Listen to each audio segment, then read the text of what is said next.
రాష్ట్రంలో కాంగ్రెస్ ప్రభుత్వం ఏర్పడ్డ తర్వాత గత సంవత్సరాన్నర కాలంలో చాలా వింత పరిస్థితులు ప్రజలందరూ కూడా గమనిస్తున్నారు.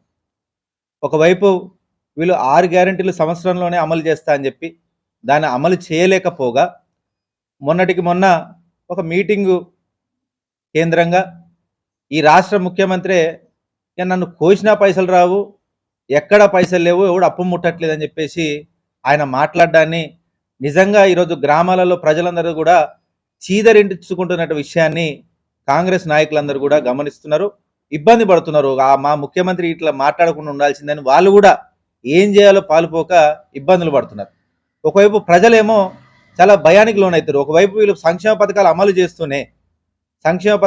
చేస్తూనే ఒకవైపు పైసలు లేవంటున్నారు. మరి నిండా మేము మొదలు పెట్టిన తర్వాత ఒకవైపు గృహాలకు సంబంధించి వాళ్ళు ప్రవేశపెట్టేటువంటి ఈ ఇందిరమ్మ ఇళ్ల పథకం కావచ్చు, ఇవన్నీ ఏ విధంగా మొదలు పెట్టాలి, అప్పులు తీసుకొచ్చి చేసిన తర్వాత అసలు వీళ్ళు తిరిగి మాకు పైసలు ఇస్తారా లేదన్న అయోమయంలో ఈరోజు పెద్ద ఎత్తున ఈ తెలంగాణ ప్రజలు ఉన్న సంగతి కాంగ్రెస్ నాయకులకు తెలియజేస్తూనే ఇవన్నీ ఒకవైపు జరుగుతుంటే ఏం తెలియనట్టు, మాకు అసలు సంబంధమే లేనట్టు నిజంగా ఒకవైపు ఊసరి వెళ్ళి కూడా సిగ్గుపడుతుంది రేవంత్ రెడ్డిని చూసి.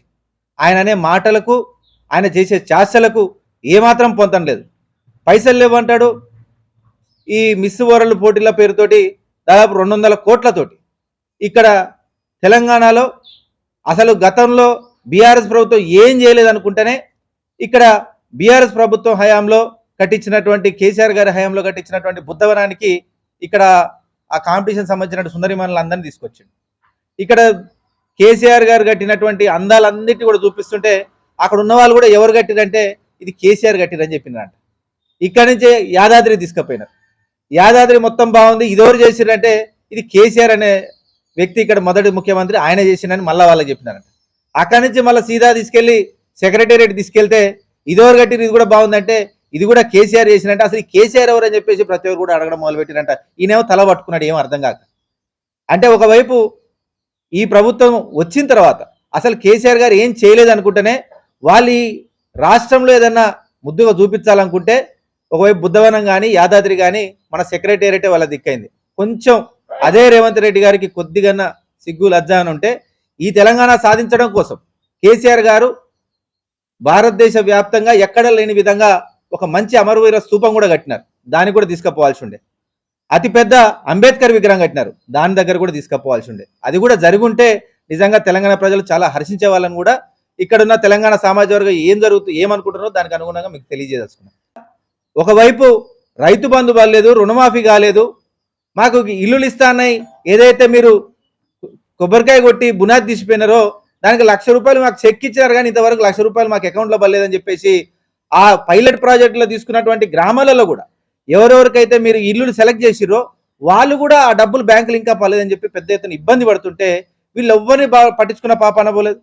ఒకవైపు ఐకేపీ కేంద్రాలల్లో ఈసారి అనుకోకుండా పెద్ద ఎత్తున అతివృష్టిలాగా ఎడా తెరిపి లేకుండా ఈ వానలు ఎప్పుడు పడితే అప్పుడు రావడం వల్ల పెద్ద ఎత్తున రైతులు ఇబ్బంది పడుతున్నారంటే ఇక్కడ వాళ్ళకు లారీలు అందుతున్నాయా లేదా, ఐకేపీ కేంద్రాలలో బస్తాలు ఉన్నాయా లేవా, ఇవేవి పట్టించుకోడంట. ఒకవైపు ఖరీఫ్ సీజన్ మొదలవబోతుంది. ఇప్పటికైనా ఎరువులు వచ్చినాయా, దానికి సంబంధించినటువంటి పత్తి విత్తనాలు వచ్చినాయా, సరిపడా ఉన్నాయా లేవా, దీని మీద కూడా ఇంతవరకు రివ్యూ చేపట్టలేదు. వీళ్ళందరికీ కూడా కేవలం ఆ సుందరీమణులు ఎక్కడ పోతే వీళ్ళు అక్కడ పోవాలి. ఈరోజు వాళ్ళు ఏమైనా అడిగినరా, మీ ముఖ్యమంత్రి లేడు, మా పక్కన లేడేందని వాళ్ళు ఏమైనా అడిగినరా? ఒకవైపు రైతులు ఇబ్బంది పడుతున్నారు, ఐకేపీ కేంద్రాలలో నిత్య వసతులు లేవు, మాకు బస్తాలు లేవు, లారీలు రావట్లేవు, మా ధాన్యం వర్షంలో తడిచిపోతుంది, మా ముఖ్యమంత్రి లేడని ఒకవైపు అన్నం పెట్టే రైతు ఇబ్బంది పడుతుంటే ఈయన అందమైన అమ్మాయిలైనక ఆయన వెనక పడుకుంటా అవి చూడు ఇవి చూడు అని వాళ్ళకి చూపించుకుంటూ తిరుగుతున్నాడు. నిజంగా తెలంగాణ ప్రజలు అసలు జీవితంలో ఎన్నడూ కని విని ఎరగని మేము ఎప్పుడు చూడొద్దు అనుకున్నటువంటి ముఖ్యమంత్రి, ఈ దరిద్ర ముఖ్యమంత్రి ఇప్పుడే ఉన్నాడని చెప్పి పెద్ద ఎత్తున ఊర్లలో బాధపడుతుంటే మాకు కూడా బాధ అనిపిస్తుంది. రైతులు ఇబ్బంది పడుతున్నారు, అన్ని వర్గాల ప్రజలు ఏం కావట్లేదన్నా, అప్పులు తీసుకొచ్చిన ఆయన 2 లక్షలు తీసుకురామంటే ఇప్పటివరకు రుణమాఫీ వరకల్లా మొత్తం మా పిల్లం పుస్తకాలన్నీ తాకట్టు పెట్టి మరి కడుతున్నామని చెప్పి పెద్ద ఎత్తున ఇబ్బందులు పడుతున్నారు.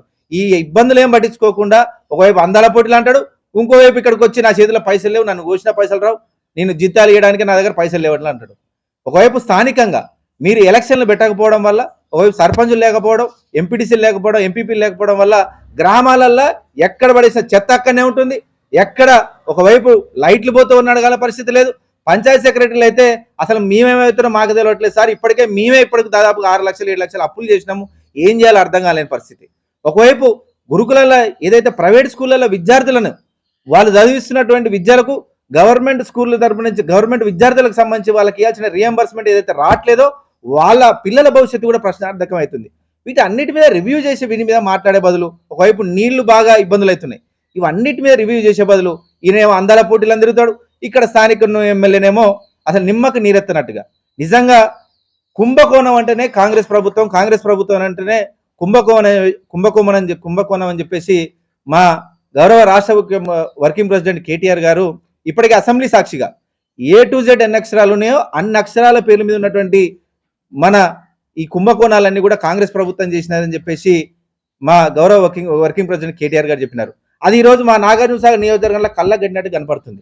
ఎందుకంటే ఒకవైపు రేవంత్ రెడ్డి ఏమో వాళ్ళ మీటింగ్లలో కాంగ్రెస్ ఉన్నటువంటి నాయకులకు ఏదో విధంగా న్యాయం చేస్తానని ఆయన హామీ ఇవ్వగానే ఇక్కడ మా ఎమ్మెల్యే ఫస్టే లేచిండు. ఏం చేశారు, ఇక్కడ అందాల పోటీ పేరు మీద బుద్ధవనానికి దాదాపు 5 కోట్లు వచ్చినాయి. ఈ 5 కోట్లు టెండర్లు పిలవలే. ఆయన ఎవరు వచ్చి వాళ్ళ నాయకులు అడిగితే నోటి మాట మీదనే రాసిరు తప్ప దాన్ని టెండర్ పిలవకుండా అడ్డగోలుగా 5 కోట్లు ఎవరికి ఇచ్చినారో తెలియదు.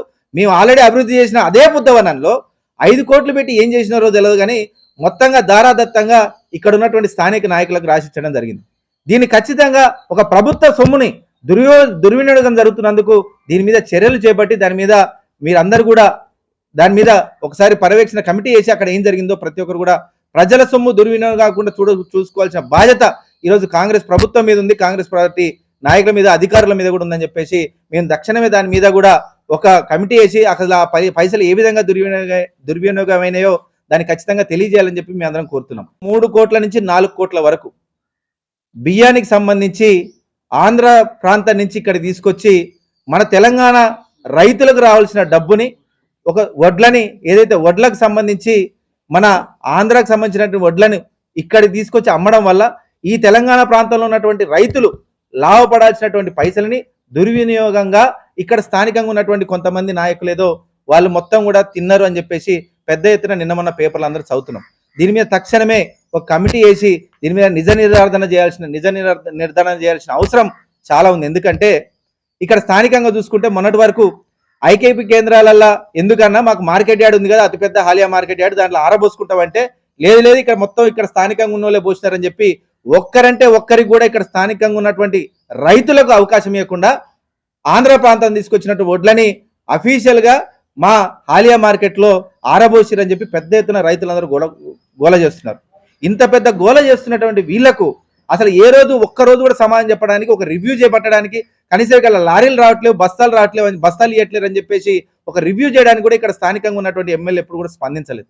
కానీ ఈరోజు చూసుకుంటే అతిపెద్ద కుంభకోణం ఆంధ్ర నుంచి దాదాపుగా 200 లారీల పైగా వచ్చినాయి.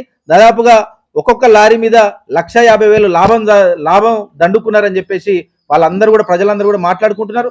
దాదాపు 3 కోట్ల నుంచి 4 కోట్ల వరకు కుంభకోణం జరిగిందని చెప్పి పెద్ద ఎత్తున వార్తలు కూడా రాస్తున్నాయి. దీని మీద నిగ్గు తేల్చి ముఖ్యంగా అన్నిటికంటే ముందేం చేయాలంటే ఈ స్థానికంగా ముఖ్యంగా ఏ తప్పు జరిగినా కానీ బలహీన సమాజ వర్గాలనేమో జైళ్ళకు పంపిస్తున్నారు. కానీ జేవిరెడ్డి పక్కన ఉన్నటువంటి సామాజిక వర్గాలు మాత్రం ఆయన మంచి కాపాడుకుంటూ ఆయన పక్కనే పెడతాడు.